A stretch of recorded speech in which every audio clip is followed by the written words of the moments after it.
I am joined now by Omer's parents, Orna and Ronen Neutra, who have been tireless advocates to bring him and the rest of the hostages home.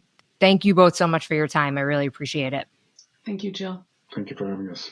So, to start with, can you please just tell us a little bit about your son? Our son was born in New York City in 2001. This was 1 month after 9/11. When he was a year old, we moved to Long Island, and he grew up in this warm community here in Plainview. He went to the Schechter School of Long Island, which is a Jewish school. So very warm, Zionistic upbringing. We have a very large family in Israel, and we visited Israel a lot. They visited us. Both Ronan's father and my father are Holocaust survivors. So all these things really had an impact on him. Otherwise, he's, this very warm,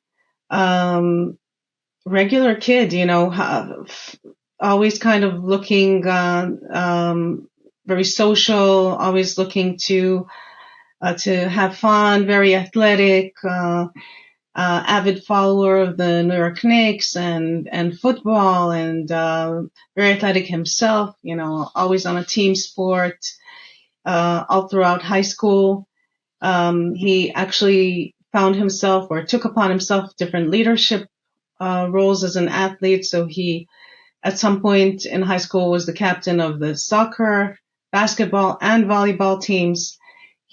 As he grew up, he physically became this big guy, 6'2", and kind of these leadership qualities of his became more apparent. A lot of kids were drawn to him. He's like this really nice guy, but also kind of doesn't hesitate to take upon himself these leadership roles. And he was very involved in a youth group, USY, and he kept taking on more and more roles in that youth group until in his senior year he was the regional president for MECNI, New York area.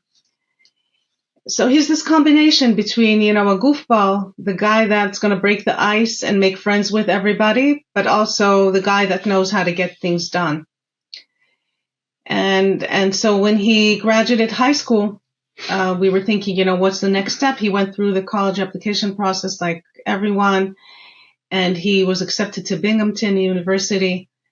But we decided that as a family, it would probably be a good thing for him to take a gap year and spend some time in Israel with the family, getting to know the country kind of without our mediation. And so he joined a program in Israel. He said, after being in Israel with my American friends, if I'm going to spend a whole year in Israel, I'd like to do something with Israeli kids.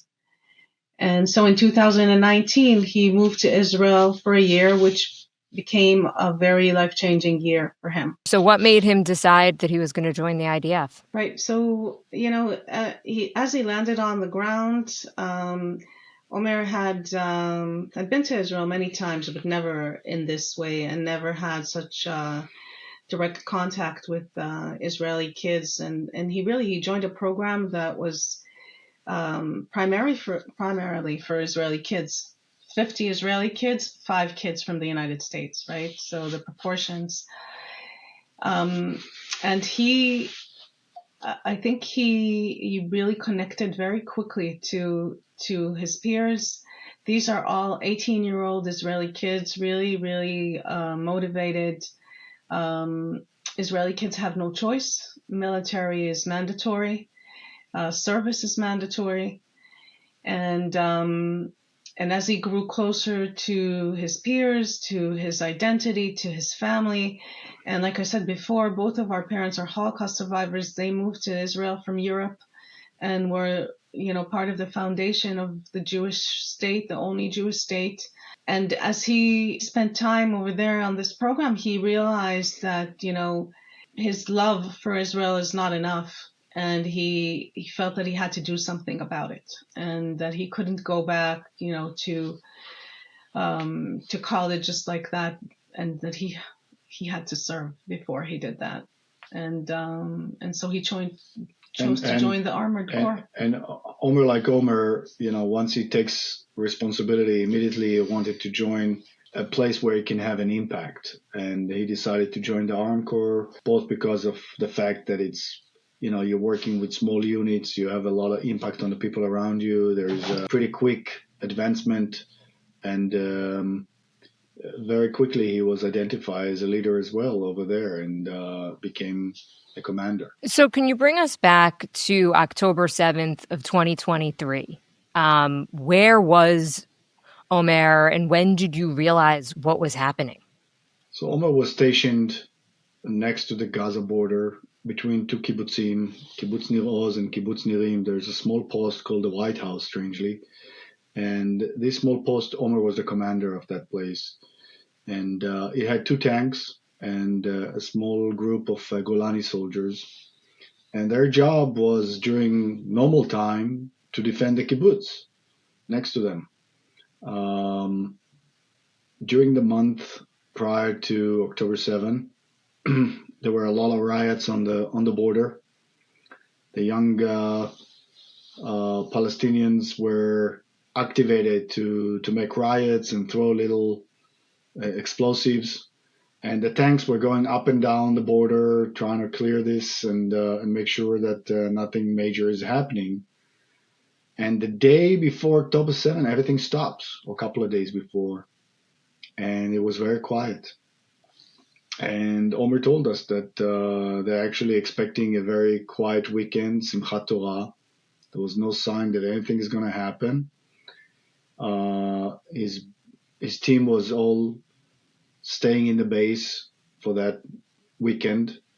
And we spoke in the evening, Israeli time, just as they're about to go to sleep. And we were just hearing that he's looking forward to spending time with his teammates on a quiet weekend. We said goodbye like we always did, not knowing that that night, just as we go to sleep here in New York, 11:30 at night, we're opening, just as we always do, just checking the news in Israel, and we're seeing that there is a huge missile attack on Israel, followed by a ground invasion, which of course worried us a lot because Omer is stationed there, and immediately we try to make contact with him, saying, Omer, what's going on? Can you tell us what's going on? Are you okay? He didn't respond. Our assumption was that he was involved in the actual fighting. But it took 2 days, and of course we didn't sleep that night trying to figure out what's happening, like the rest of Israel, very worried about this group that thousands of terrorists gushing into Israel. And we learned 2 days later by officials that knocked on our door here in New York that Omer is considered a hostage.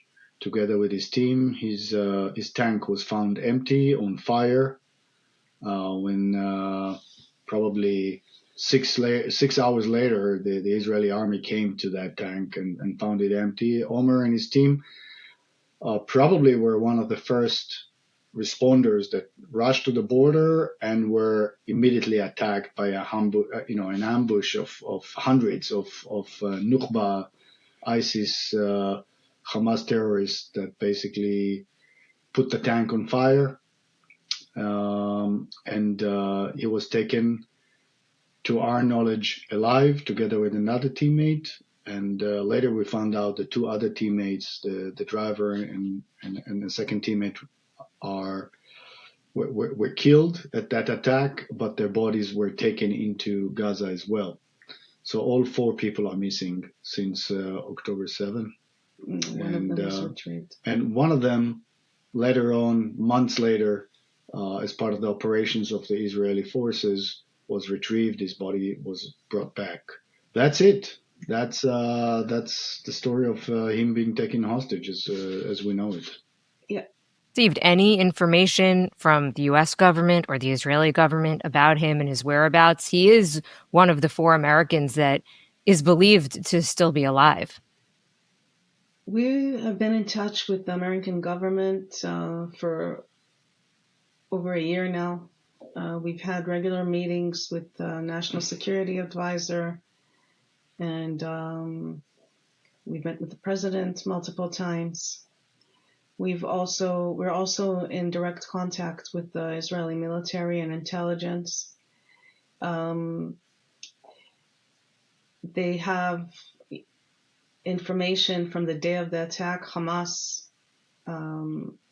shot GoPro videos of their atrocious activities. And in one of the videos, some of it has become public and almost symbolic of what happened that day. You can see Omer's tank on fire and the teammates taken out of the tank.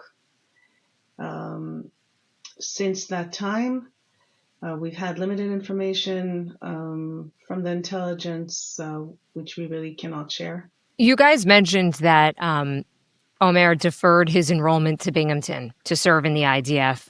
Almost immediately following October 7th, college campuses here in the U.S. exploded with anti-Israel protests. Now, many are actually pro-Hamas protests. They're tearing down posters of hostages. How surprising has that been to you? And I'm curious if you could speak directly to some of these protesters and these kids on campuses. What would you say to them? I found this very disturbing, especially since it erupted the day after, right? Like almost immediately, as if it was coordinated in some way. If I could speak to the people, I believe there's some propaganda which is coordinated. But if I could speak to those who are not sure, who just got caught up in this and don't really know the details of what is happening in the Middle East. Israel is a very small country. I don't know if people are aware of that. It is surrounded by Arab nations. With some of these nations, it's had peace for many years.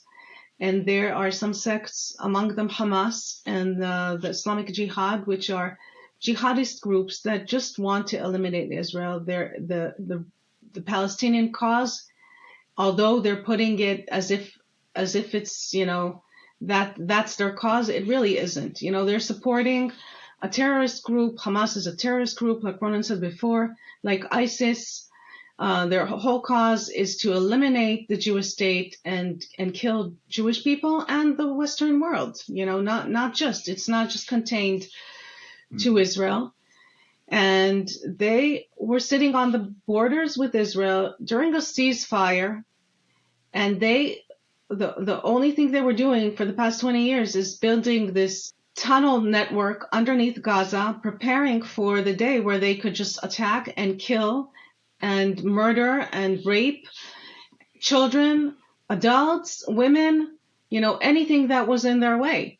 That was their plan. And our son was there as a protector, right? He was on the Israeli side of the border. His mission was to protect small villages that, are situated right next to the border, that are actually full of peaceniks, people that, some of them, their life mission was coexistence, and these same people were attacked on that day and murdered. So how can you justify that? And 250 of them were taken hostage, most of them from their beds. Or from a party, a music party. So we're now more than 400 days into this war, about 2 months until President-elect Donald Trump takes office. It seems, at least from an outsider's perspective, like the hostage and ceasefire negotiations are at a standstill. How does Trump taking office change the equation at all? Well, we like to think about it in similar terms to what happened in 1981 when President Reagan took office, and for a while, President Carter was trying to get the Iranian hostages released, the American hostages that were held in Iran released. And only when President Reagan came into office, that moment happened. I think we have a similar condition right now because I think President Trump is considered much more forceful with an impact in the Middle East. In effect, President Trump was very successful with the Abraham Accords to bring together a lot of the Arab nations that never had a relationship with Israel, at least officially. And I think he has big plans to continue his effort with the Abraham Accords and continue to bring peace in the Middle East, which obviously Israel is craving for. But there is the big issue and the big elephant in the room, Iran and its proxies, whether it's Hezbollah, the Houthis, or in our case, Hamas, which is holding our son. So we feel there is a moment here in history where the change of administration here could lead to a change in the way both the mediators are looking on their job, whether it's Qatar, Egypt, or potentially Turkey, now hosting a lot of the Hamas leaders. And then obviously there is a very different level of relationship and trust between President Trump and the Israeli government versus what was kind of confrontational relationship with the Biden administration. So, we felt, like Orna said, throughout the year that we got a lot of support from the Biden administration. We give them A+ for effort, but the result is that our son is still there. And we need a change of the way people think, and we need action. And we hope and we are pushing for a Reagan-like moment with President Trump. And we're talking about the next, 30 days, 40 days, 50 days, which is weird because the Reagan moment was at day 444 and we are at day 410. So I don't know if those symbolic days play anything, but we really feel that there is a moment here that President Trump can make a huge impact. And we are calling on his team to work together with the existing Biden team, the outgoing team, and not wait for, after the inauguration and just learn the situation there. We know the condition of the hostages is very bad. It's dire. We know the hostages that were brought back to Israel after they were murdered. The 6 recent hostages, the young men, managed to survive 11 months in the most terrible conditions, yet the body weight was almost half. Terrible conditions that they were kept. So we are told by the medical teams that most probably even the most healthy young men will not survive another winter in those conditions after being there, captured in those horrible tunnels. So we're urging not to wait. We're urging to seize the moment and do something about it now rather than waiting for February, March, April. And that's our call for the president and his team. Yeah, one of those 6 was Hirsch Goldberg, also a dual American Israeli citizen. I know you guys both spoke at the Republican National Convention. You were also in the audience at the Democratic National Convention. How did you figure out what message you wanted to send? I think our message is clear to anyone who will listen. This is a dire humanitarian crisis. It is not a political issue and should never become one. And with that message, we went to anyone who would listen, whether it's the RNC, whether it's the DNC, and all along this past year, we've met with politicians and with people of influence from both sides of the aisle. And most of the time, we've had the support, and I think only right before the election did we see some politicization of this, and we're back to that same message right now. And like Roland said, we're urging both administrations to work together because this is not a political issue, and we believe we see that people understand that this is urgent, and there's no time to waste on politics around it. Have you spoken to the Israeli government or anyone in the Israeli government, and how often are you in contact with them? So I think it's a little bit different. Obviously, the 101 hostages versus 7 Americans. So the group is much larger. We have met with Benjamin Netanyahu a few times, some of them very unique in DC, watching his State of the Union, and also meeting with Prime Minister Netanyahu together with President Biden in the White House. That was a very unique meeting. And basically, we're trying to understand what's his approach to it. Why is it taking so long? And why aren't we able to reach an agreement with Hamas this way or another? Knowing that the situation of the hostages is dire, and knowing that the Israeli army did really successful operation in Gaza, and for the most part, large pieces of Hamas are no longer in existence. It's hard to say exactly what he thinks. Is not as warm person as Biden is in his personality, but we think he cares. We think he wants the hostages back. Obviously, it's a very loaded political question in Israel. Again, we think that right now, with Trump in power and his close relationship to Bibi Netanyahu and his government, there is an opportunity, and that's what we care about. We don't look back, we look forward, and we just want to make sure that both leaders work together, bring peace to the Middle East. The Israeli people are tired of the war.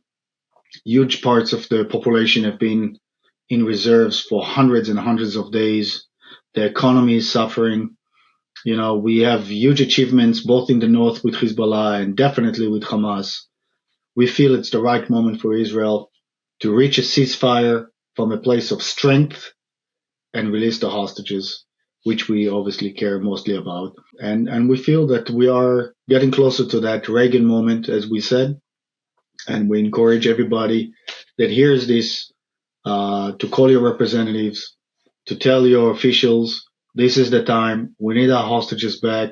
The Jewish people, the Israeli people, the world needs to see this conflict comes to an end and start a new page and hopefully go into the next phases of the peace accord in the Middle East. We all want it.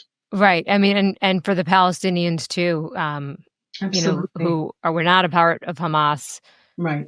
also needing some sort of We peace. feel the Palestinians are as hostages with Hamas as our son. And they deserve better leadership. They deserve better life. And the key is get rid of those extreme jihadist groups and get moderate leaders that are willing to work together with Israel to give the Palestinians hope and better lives. Orna, you wrote a piece for Newsweek, and I just want to read some of it. This issue of bringing our hostages home, to your point that you just said, is not a political matter. We went to both the DNC and the RNC to advocate for our loved ones. We are heartened to see communities across the globe and all political identities rally to this cause. And yet, after 320 days without our son, we must ask, how is it that we are still calling for the hostages' release? So it's now been more than 400 days. As we record this, it's 410 days. Israel is now militarily, at least, seeming to be focused on fighting Hezbollah in the north. Do you feel like in some ways this hostage situation has taken a back seat? And how frustrating is that? For us, it's been a struggle this whole year, to keep up with the news cycle, to make sure that with whatever is happening, both in the Middle East and here and in other parts of the world, the issue of the hostages isn't forgotten. And we've seized every opportunity as a group. This is not just us, all the hostage families, right, to make sure that it is not forgotten. but it's a tough cycle. The world is a tough place, and there's things going on every day. And yes, we're now at day 410, and it's still not resolved. And we're required to keep it up with any turn of events. And it's in being able to keep up with the politics here and also in Israel. It's a struggle. I think for us, one of the messaging that we're trying to convey here is that the hostage issue is not just our problem. What we've seen, and it connects us somehow to where Omer was born in Manhattan a month after 9/11. Omer was pregnant, 9 months pregnant when 9/11 happened, and she had to cross the bridge from Manhattan to Queens on foot with a big belly, carrying Omer with her. And a month later, he's born. And we saw when terrorists haven't been dealt with, terrorism comes to America. And we were confronted with it personally 23 years ago. And here we go again. There are 7 American hostages held in Gaza without a resolution yet. The threat is actually that this kind of issue will come to America, and the pro-Palestinians here don't understand it, or maybe they do, and they're basically threatening our own fabric of society here, because they're not only acting against Jews or Israel, they're acting against Western society and our values. And that's why the hostages are as important as anything, because you got to focus on the issue. This is about our moral values. This is about our religious values. It's about not leaving anybody behind. It's a value that the Israeli army always had. So we're expecting from the Israeli government to follow those values, but we're also expecting from the American administration to do everything and say, we're not giving up. We'll do and exhaust any opportunity, any option here to bring them back, no matter what, and we're not going to let the bad guys win. And you know what? There are actually citizens of over 20 countries among the 101, and 5 different religions. This is not just an Israeli issue.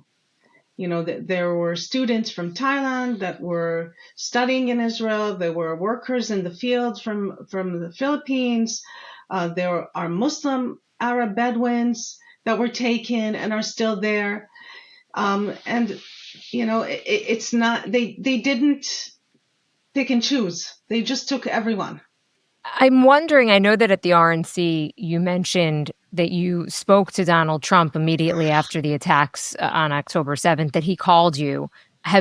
What was that conversation like? And have you spoken to anyone from his team since the election or since then? Well, the call with President Trump at the time was pretty short. He just wanted to extend his sympathy and tell us that he's concerned about the situation and will follow it. Obviously, at that time, it was a year before the election, and he didn't really have much influence on what's happening on the ground. Since he was elected, I think, as I said before, things have changed.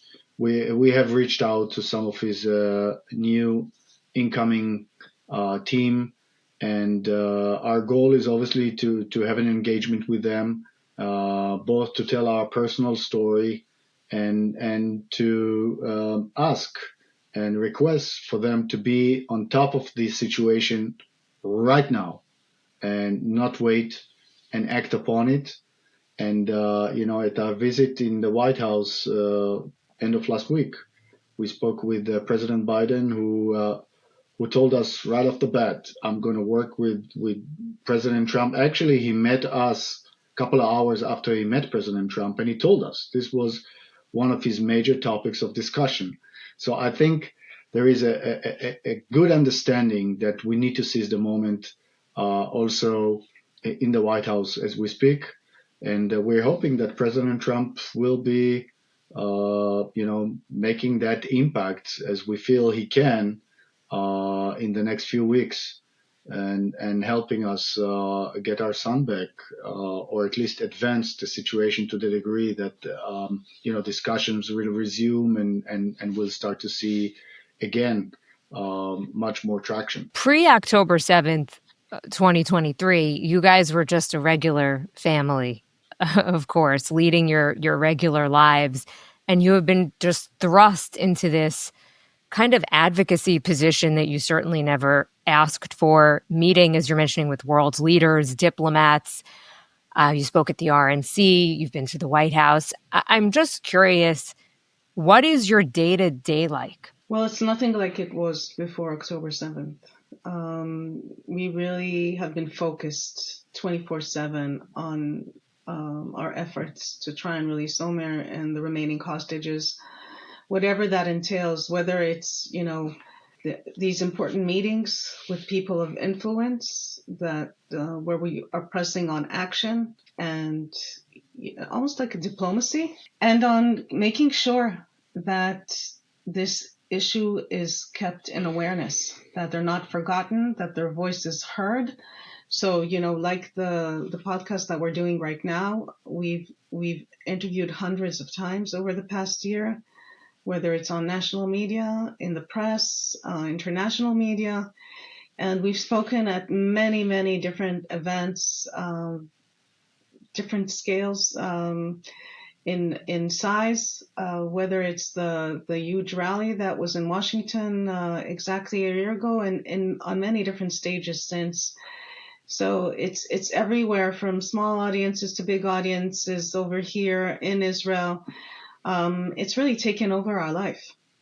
Let me say something, because a lot of times, obviously it's our son, but I think we also see the pain that the Jewish community here, and not just the Jewish community, is having in what happened in October 7. And a lot of this pain somehow is, when people meet us, it's funneled to us, and we're almost in the role of trying to lift people up, which is not easy, I have to say, because we have our own grief and our own obviously son to worry about and try to get him out. But I understand it. We understand it, and we have a role. Our hope and our activity somehow gives people hope, and we take some of the hope from our community and from the support that we're getting. And I think overall we all understand that we have to keep on talking about it. We have to be in front of people. We can't hide, although it's easier. And we have to be out there speaking up and not giving up. Like Rachel said, hope is mandatory, and we just need to continue to hold that kind of notion. I read an interview, I think that you guys did, I can't remember which one, where you said, you're hoping that Omer and his personality, that maybe he's, has somehow won over his captors or figured out a way to connect with them in some way. Can you just talk about that a little bit? Omer is, I would say he has the gift of being emotionally intelligent. He's a very empathetic person. And I think that also makes him kind of unique in his leadership style. On the one hand, he is the commander, but on the other hand, he's very empathetic. So he's also a team member. And he notices things. I think one of the things that many of his age group have reached out to us over the course of the year from, all over, because of the roles that he took upon himself. A lot of kids knew him. And of course, we didn't know all of these people until they approached us. And so many said, Omer had this gift where he would notice you. And he would know how to make you feel included and how to break the ice and make things feel comfortable. Even teacher, one teacher said that she was very anxious. She was a substitute teacher in high school. And she walked in and she was very anxious until Omer walked into the room and said, "Hey, who are you?" And kind of broke the ice. And so he is very, very, he's a connector, and And we're hoping that he can pull on his strength and connect and help others. Because if he's able to do that, he's also helping himself. So I know that both of you your families were Holocaust survivors, and you're a family of Holocaust survivors. And Ronen, I see that you have some type of pendant with you. Can you explain what that is? I like to show it because it's pretty special. And it's made out of a gold coin that my sister, who is a designer, melted. And this gold coin was in my grandfather's pocket when he was fighting the Nazis in the 40s, when he joined the partisans in Yugoslavia. After he was escaping, they were trying to get him and take him to a concentration camp. And he took my young father and my grandmother. They joined the partisans and they fought the Nazis. And by having this courage and tenacity, those are kind of qualities that we're hoping that are carried on with the genes, and Omer has them. And Orna's father was a young child, but her grandfather as well had a lot of courage to hide his family and run away from the Nazis and really survive. And our main hope is that Omer has those genes inside, that he's a survivor, that he's a fighter, and in the worst conditions on earth, deep in the tunnels of Gaza, he finds the inner strength and the physical strength to survive. And our job is to make sure that we're bringing back and the rest of the hostages. And for anybody who was not watching this and just listening on the podcast, it looks like the ribbon. It looks like the yellow hostage ribbon that you guys wear and that people wear. Right, but with wire. With barbed wire. But with barbed wire around it. So that's a connection. Yeah. All right. Well, Orna and Ronen Neutra, thank you so much for your time. And we hope to have you back on when your son is back here with you, return. Amen soon. Yeah, amen. Thank you, Joe.